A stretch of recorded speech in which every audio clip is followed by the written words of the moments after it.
आज हम लोग बात करेंगे अखिलेश यादव के बारे में। इनका कहाँ जन्म हुआ है, कहाँ इन्होंने शिक्षा ली है और इनकी राजनीतिक सफर कहाँ से शुरू हुआ है, अभी इनकी पोजीशन क्या बनी हुई है और इन पर विवाद भी कुछ खड़े हुए हैं, तो उस पर भी हम लोग बात करेंगे। और भी आपके अगर जान में कोई नेता है, अभी उत्तर प्रदेश की बात कर रहा हूँ, तो आप लोग बताइए, उसकी भी बायोग्राफी कवर करवा दूंगा, ठीक है? क्योंकि आप लोगों को कम से कम आपके राजनेताओं के बारे में मालूम तो होना चाहिए, तभी तो आप वोट देंगे उन्हें। उनकी विचारधारा क्या है, वो लोग सोचते क्या है, आपके लिए करते क्या है, तो आप समझ सकते हैं, ठीक है? वैसे आप देखेंगे आपके प्रधानमंत्रियों को हम लोगों ने देखा है और आप लोग समझ सकते हैं कि मतलब आज़ादी के जस्ट बाद, जैसे आप देखिए जवाहरलाल नेहरू, लाल बहादुर शास्त्री, अटल बिहारी वाजपेयी, यहाँ तक आप देखेंगे काफ़ी अच्छे प्रधानमंत्री दिए। और आजकल आप देख रहे हैं जो प्रधानमंत्री के दौर और राजनीति का दौर, इसमें उस समय में आप देखेंगे जमीन आसमान को फर्क आपको दिखाई देगा।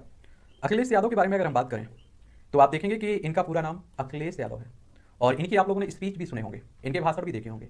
ये इस तरह से घुमा फिरा की बात करते हैं कि आप सोचिए इनकी बात भी पूरी हो जाती है और जिस पर ये टारगेट, जिसे टारगेट पर रखना चाह रहे हैं, वो भी समझ जाता है। मतलब आप समझिए कि बहुत ही एक तरह से बयानबाजी बड़ी समझ सूझ के करते हैं, ठीक है? और इनके अगर हम लोग जन्म की बात करें, तो 1 जुलाई 1973 को इनका जन्म होता है और इन्हें एक नाम से और जाना जाता है, टीपू के नाम से इन्हें जानते हैं, टीपू। और आप लोगों ने मुलायम सिंह की एक पिक्चर आई हुई है, मूवी बनी हुई है, उसमें देखेंगे आप लोग तो और अच्छे से जान पाएंगे। और इनके अगर हम लोग जन्म स्थान की बात करें, तो सैफई जिला इटावा उत्तर प्रदेश में इनका जन्म होता है और सैफई काफ़ी चर्चा में भी बना रहता है देश भर में। इनके पिताजी की बात करें तो आप सभी जानते हैं कि मुलायम सिंह यादव इनके पिताजी हैं, जो आप देखते हैं कि उत्तर प्रदेश के पूर्व मुख्यमंत्री भी रहे हैं, ठीक है? और इनकी माता की बात करें तो मालती देवी के पुत्र हैं, ठीक है? मालती देवी इनकी माता है। इनकी अगर हम लोग शिक्षा की बात करें, तो आप देखेंगे इनकी शुरुआती शिक्षा होती है राजस्थान मिलिट्री स्कूल धौलपुर से, ठीक है? यानी कि मिलिट्री स्कूल से पढ़ाई की हुई है इन्होंने। उसके बाद आप देखेंगे अभियांत्रिकी में स्नातक की उपाधि मैसूर के SJ कॉलेज ऑफ इंजीनियरिंग से करते हैं। उसके बाद ये सिडनी ऑस्ट्रेलिया जाते हैं और यहाँ से आप देखेंगे कि पर्यावरण अभियांत्रिकी में स्नातकोत्तर, यानी कि आप सोचिए पोस्ट ग्रेजुएट करते हैं, ठीक है? और इनकी पत्नी की बात करें तो आप सभी जानते हैं डिम्पल यादव इनकी पत्नी का नाम है। और बच्चे भी इनके, एक बेटा है और 2 बेटियां हैं। तो बेटे का नाम आप देखेंगे अर्जुन यादव और बेटी है, एक का नाम है अदिति यादव, दूसरी है टीना यादव। तो ये भी आप लोगों को मालूम होना चाहिए। और अगर आप लोग अखिलेश यादव को मानते हैं, तो कम से कम अपने नेता के बारे में कम से कम आपको थोड़ी बहुत जानकारी तो होनी चाहिए। उनके परिवार की बात कर लें या फिर उनके जो भी जिंदगी रही है। और राजनीति में आप लोगों की जब बड़ी दिलचस्पी होती है कि कब पहला चुनाव इन्होंने लड़ा, कौन कौन से चुनाव किस तरह से इन्होंने निकाले। इनके शौक भी देख लीजिए, दिलचस्पी क्या क्या है इनकी। क्रिकेट खेलना इन्हें पसंद है, फुटबॉल खेलना भी इन्हें पसंद है, संगीत सुनना भी पसंद है और पुस्तकें पढ़ना भी इन्हें पसंद है और फिल्म देखना भी इन्हें पसंद है। एक इन पर विवाद फिल्म देखने को लेकर रहा है, उसे भी हम लोग आगे बात कर लेंगे। और इनके व्यवसाय की बात करें तो आप सभी जानते हैं कि राजनेता है, यानी कि पॉलिटिशियन है। और इनकी पार्टी की बात करें तो आप सभी जानते हैं कि समाजवादी पार्टी से ये जुड़े हुए हैं और उसके राष्ट्रीय एक तरह से सभी कार्य काम इन्हीं के हाथों में है। एक तरह से आप कह सकते हैं कि पूरी सत्ता की पावर इन्हीं के हाथों में है, किसकी? समाजवादी पार्टी की, ठीक है? उसके बाद देखेंगे आप लोग पसंदीदा नेता इनके अगर राजनेता रहे तो राम मनोहर लोहिया है। और आप जानते हैं कि कहते हैं ऐसा कि इनकी जो समाजवादी पार्टी की जो विचारधारा है, राम मनोहर लोहिया की विचारधारा पर चलने वाली पार्टी है, ठीक है? अब आती है बात इनकी राजनीतिक यात्रा की कि कहाँ से इनकी राजनीतिक यात्रा शुरू होती है। तो सबसे पहले तो आप देखेंगे सन 2000 की बात है। कब की? सन 2000 की बात है। एक उपचुनाव होता है, वह कन्नौज लोकसभा से 13वीं लोकसभा के लिए वो चुने जाते हैं। तो आप लोगों को पहले मालूम होना चाहिए कि सन 2000 में ये लोकसभा सदस्य बनते हैं, ठीक है? कहां से? कन्नौज लोकसभा से। फिर आप देखेंगे 2004 की बात है और आप जानते हैं कि 14वीं लोकसभा के चुनाव होते हैं, इसमें भी वो लोकसभा सदस्य चुने जाते हैं।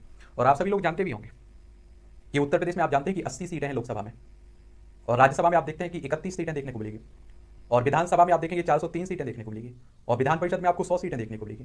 इसीलिए आप जानते हैं कि उत्तर प्रदेश राजनीति के क्षेत्र में इतना महत्वपूर्ण स्थान रखता है।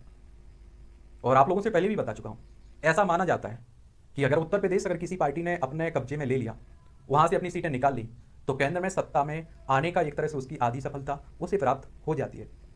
और आप सभी लोग ये भी जानते होंगे कि जो विधानसभा होती है, इसमें आप देखते हैं जिसे आप लोग विधायक कहते हैं, विधायकों को जनता डायरेक्ट चुनती है। लोकसभा सदस्य को भी आप जानते हैं कि डायरेक्ट जनता द्वारा चुनी जाती है।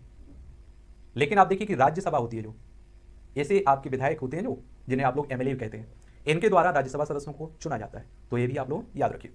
फिर आप जानते हैं कि 2009 में आम चुनाव होते हैं और वह तीसरी बार 15वीं लोकसभा के सदस्य चुने जाते हैं। यानी कि अभी आप कह सकते हैं कि जब से इनकी राजनीतिक सफर शुरू हुआ है, अभी तक आप देखेंगे कि इन्होंने हार का मुंह इन्हें नहीं देखना पड़ा, या आप कह सकते हैं कि हार का स्वाद इन्होंने नहीं चखा। फिर आप देखेंगे कि 10 मार्च सन 2012 की बात है कि उन्हें समाजवादी पार्टी का नेता नियुक्त किया जाता है। फिर आप देखेंगे 15 मार्च सन 2012 को वह 38 वर्ष की आयु में उत्तर प्रदेश के युवा मुख्यमंत्री बनते हैं और 2012 से लेकर आप देखते हैं कि 2017 तक वो उत्तर प्रदेश के मुख्यमंत्री रहते हैं। कई आप देखते हैं उनके द्वारा अच्छे अच्छे काम भी किए गए हैं। देखिए एक बात हमेशा याद रखिए, कोई भी मुख्यमंत्री हो, कोई भी प्रधानमंत्री हो, उसके समय में कुछ तो देखिए आप कह सकते हैं कि कुछ तो आपके काम होते हैं। ऐसा नहीं कि आप कहते हैं कि बिल्कुल भी विकास नहीं हुआ है। हर प्रधानमंत्री, हर मुख्यमंत्री के कार्यकाल में आप देखेंगे कुछ अच्छे काम होते हैं, कुछ बुरे काम भी हो जाते हैं।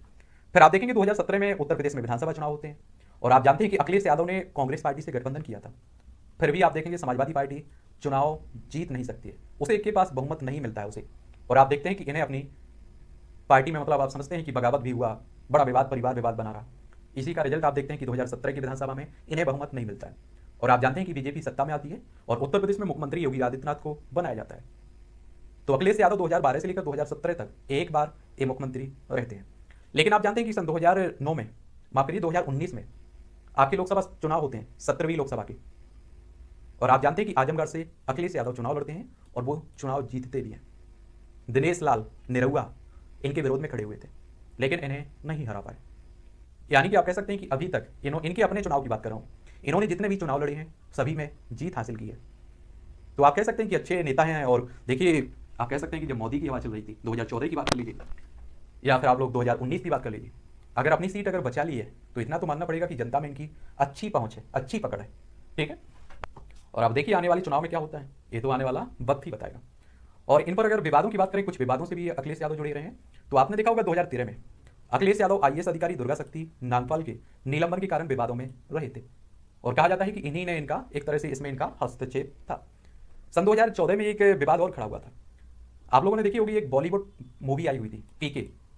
इसमें कहा गया था कि जाली कॉपी डाउनलोड करने के और देखने के जुर्म में उनके खिलाफ एफआईआर दर्ज की गई थी अखिलेश यादव के। ठीक है, और 2016 में भी आप लोगों ने देखा होगा एक विवाद इन पर और भी रहा है।